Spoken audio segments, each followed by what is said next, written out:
My husband and I came out to dump some garbage, and there was a wallet laying on the ground. And it still had the driver's license in it, was current. Found the wallet. So I handed it to Bill, and he looked at it, and he wondered if it belonged to the man whose car burned up at the rest area a few months before. And later, we just started looking around, and there was a bunch of stuff in the dump that didn't belong there, that hadn't been there when we were there before.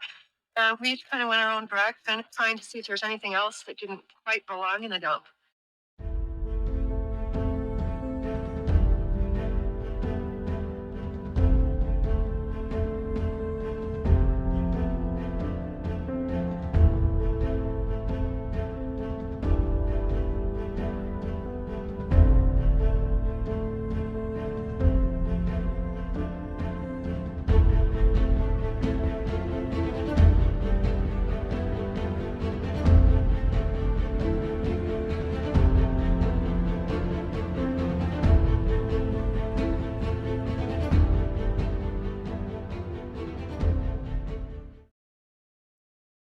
Hello, everybody, and welcome back to Across State Lines. I'm your host, Danielle.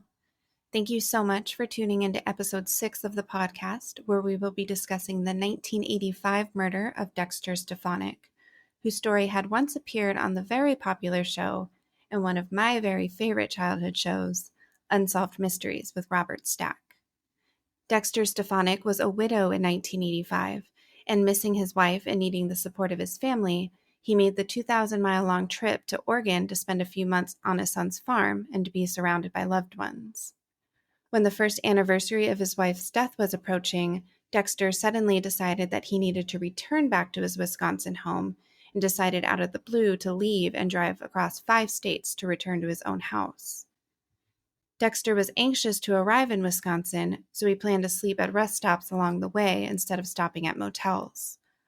One day into his drive, his car was discovered in flames at the Bad Route rest stop in Montana, but Dexter was nowhere to be found.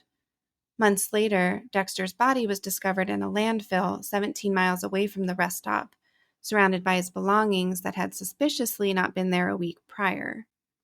Soon, scribbled graffiti would appear in the men's room at the rest stop that police felt might have been written by his killer. But before we get deeper into Dexter's case, I would like to remind everyone that Across State Lines is now on all listening platforms, including Apple Podcasts, YouTube, Pandora, Spotify, and everywhere else that you might stream podcasts. If you're liking Across State Lines and would like to leave us a rating or a review, it would be greatly appreciated. Now, let's dive into the case of Dexter Stefonek.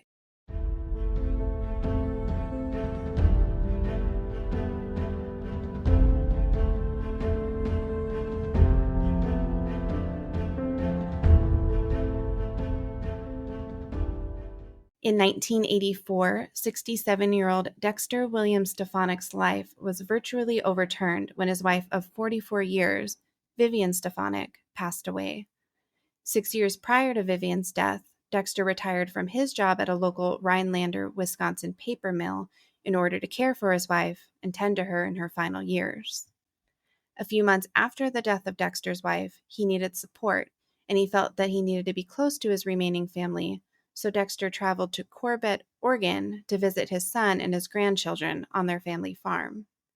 The comfort of having his family around was peaceful and refreshing for Dexter, but after a few months into his visit, and nearing the anniversary of his wife's death, he felt the need to return to his own home in Wisconsin and face life again on his own. Dexter made up his mind to leave his son David's farm, but David was concerned about his father and hesitant to let him go. David had expected Dexter to spend the winter with him, but when November rolled around and Dexter was ready to leave, David pleaded with him to stay. He felt that Dexter shouldn't be alone in Wisconsin when he could be in Oregon with him and his family. Dexter told him that his mind was made up, and David reminded him that if at any point during the drive he changed his mind, he was more than welcome to turn around and come back home to David and his family. He told Dexter that he always had a home in Oregon. David said this to the classic show Unsolved Mysteries about his father leaving. Quote, "He came out and we thought he'd probably spend the winter with us. And then it got to be a difficult time of year for him, and I tried to convince him not to leave. Winter had already set in. There's really nothing he needed to go back to Wisconsin for. He was anxious to get home, and that's the last I saw of him." End quote. On the morning of Monday, November 18th, 1985, Dexter packed his bags in his brown Plymouth Horizon and prepared himself for the 2,000-mile trip from Oregon to Wisconsin. Dexter had made this trip from Oregon to Wisconsin many times before, and he was very familiar with the roads and the rest stops along the way.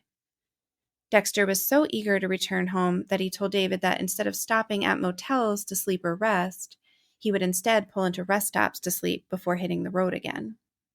Hearing this increased David's concern, but recognizing that his father was an adult who was able to make his own decisions, he hugged his father goodbye and reminded him that he was always welcome back should he change his mind. At 10:20 a.m. on November 19th, only 26 hours after Dexter left Oregon, a burning car was discovered on a long, deserted stretch of Interstate 94 in Montana. The car was found at the Bad Route rest stop near Glendive. Sheriff Jim George was one of the first on scene, and upon seeing the inside of the car completely engulfed in flames, he spoke to the other members of the State Highway Department who claimed that they had not seen anyone occupying the vehicle. When they checked the car's registration, they discovered that it was registered to Dexter Stefonek. An arson expert was brought to the scene who stated that he believed the car had been deliberately set on fire using gasoline, and that the back seat of the Horizon was completely drenched in the liquid. Investigators also noted that the driver's seat was pushed all the way back, most likely for a driver who was very tall, but Dexter was a shorter man, and they believed that if he drove the car, that it would have been pushed all the way up towards the steering wheel. They determined that the driver had to have been at least over 6 feet tall. Authorities were worried that Dexter might have walked away from the car looking for help and was overcome by severe temperatures. Without much to work with, they began to try to piece together a timeline of events that morning before the car was discovered. A custodian for the rest stop named Fred Siegel was spoken to, and he claimed that he arrived at the Bad Route rest stop between 8 and 8:30 a.m., where he had seen an empty pickup truck in the parking lot. Next, a highway maintenance supervisor named Clyde Mitchell arrived at the rest stop at about 8:45 a.m., where he noticed 2 pickup trucks parked in the parking lot, Fred's and another white Chevy pickup truck that had been facing southeast. Curious, Clyde walked to the rest stop utility room to speak to Fred and asked him how long the white pickup truck had been parked there and if he had seen anybody who it may have belonged to. Fred told him that he did not know how long it had been parked in the parking lot and that he hadn't seen anyone around it. Piqued with interest, Clyde decided to take a closer look at the Chevy and noticed that it had Arizona plates with a Phoenix license plate holder, blue trim along its white exterior, gold hubcaps, and a cow catcher attached to the front. There was clothing inside the back of the truck which indicated someone might have been living inside the vehicle. Despite checking out the car, he didn't think anything was suspicious about it, and he left to make his rounds at the other rest stops around 9:15 a.m. 30 minutes later, Fred was exiting the parking lot of the Bad Route rest stop, and he noticed Dexter's brown Plymouth Horizon pulling in. He witnessed a man get out of the car carrying 2 large plastic containers and stopped to ask the man if he needed any assistance or was having any car trouble. The man replied that he had run out of gas and went to get some and needed to fill his tank. When asked the description of the man, Fred stated that he was about 6 feet tall, between the ages of 35 and 40 years old, had a light complexion, and was clean-shaven. He stated that the man was acting normal, and at the time, he didn't feel that there was anything suspicious going on. When Fred returned a half hour later, Dexter's car was engulfed in flames. 4 months passed when on March 8, 1986, a local couple named Cindy and Bill Shaw made a trip to a local landfill to dump trash. The landfill was 17 miles away from the Bad Route rest stop. While walking around the landfill dumping their own trash, Cindy stumbled upon a man's wallet lying on the ground. When they looked inside and found an ID, they wondered if it was connected to the burning car discovered at the rest stop 4 months earlier. They decided to search around the landfill to see if anything else seemed out of place since their last visit there, and they noticed a handful of items that hadn't been there before: a shaving kit, a suitcase, and an assortment of men's clothing. Cindy recalled the memory of finding these items, saying to Unsolved Mysteries, quote, "My husband and I came up to dump some garbage, and there was a wallet lying on the ground that wasn't there before. It still had the driver's license, and it was current. So I handed it to Bill, and he looked at it, and he wondered if it had belonged to the man whose car had burned up at the Bad Route rest stop a few months before. And later, we just started looking around, and there was a bunch of stuff that didn't belong there, that hadn't been there before. And we each kind of went our own direction to see if there was anything else that didn't belong in the dump. The things that we found that day had just not been there before, and it really bothered me that the week before everything was normal, and 7 days later all of this stuff appeared." End quote. Bill also stumbled upon a man's boot lying in a pile of garbage, and when he went to pick it up, he was horrified to discover a man's foot lying underneath a mattress, partially covered. Knowing not to touch anything further, the couple called the police to report the body. Authorities arrived along with the coroner, and the body was taken to the medical examiner's office, where it was positively identified as Dexter Stefonek through dental records, as well as old medical records that showed a prior fracture in one of Dexter's legs, which matched a healed injury on the body found at the dump site. During the autopsy, it was discovered that Dexter had suffered a very violent death. There were marks on his hands, throat, and a bruise on the front of his skull. This bruise was determined to be due to Dexter being pistol whipped before being shot twice in the back of the head with a large caliber gun. Authorities were able to rule out robbery as a motive, as they had found money inside of Dexter's suitcase. Strangely, despite determining that Dexter's body had been in the landfill for months, Dexter's clothing and suitcase had only been there for a few days, as Cindy and Bill told authorities that they had been to the landfill a few days prior to the discovery and that none of those items had been there at the time. Another clue in the case was discovered 1 week after Dexter's body was found in the landfill. In the men's room at the Bad Route rest stop, written in pencil, the words, "Hot Jock, Wisconsin, Shot Wad, 1185, were graffitied inside of a stall. Police believe that the words Hot Jock could have been a CB radio handle and believe that a trucker might have been involved in the killing. Authorities believed wholeheartedly that the words had been written by Dexter's killer and that they were strategically placed there after the body was found to taunt the police and to brag about the murder. However, many people who are familiar with this case do not believe that the message had anything to do with the murder of Dexter, and believe that the message was simply a sexually suggestive note scribbled on a bathroom stall. Police began to piece together a timeline of Dexter's final day on November 19th, and along with it, a theory. They believe that Dexter had pulled into the Bad Route rest stop at around 7 a.m. on the day of his death, and that the killer had already been there prior to Dexter arriving. They believe that the killer may have asked Dexter for a ride, perhaps under the guise of needing gas, but since Dexter was hard of hearing, Dexter did not respond to the man's request.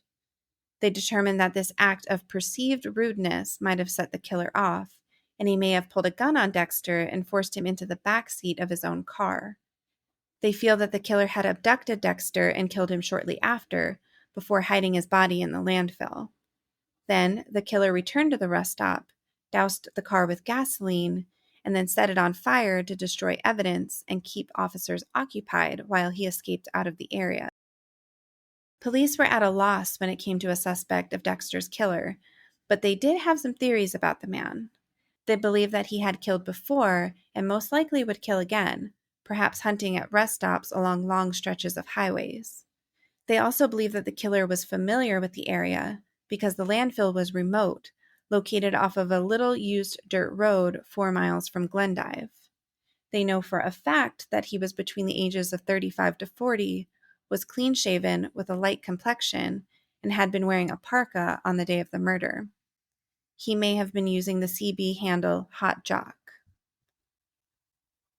When put under hypnosis, Clyde Mitchell was able to tell authorities that the first 3 numbers of the license plate on the white Chevy was 147, which helped police narrow down the list of vehicles to only 60.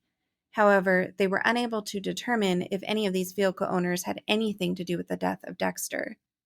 The case was reopened in 2012 and stalled for another 12 years.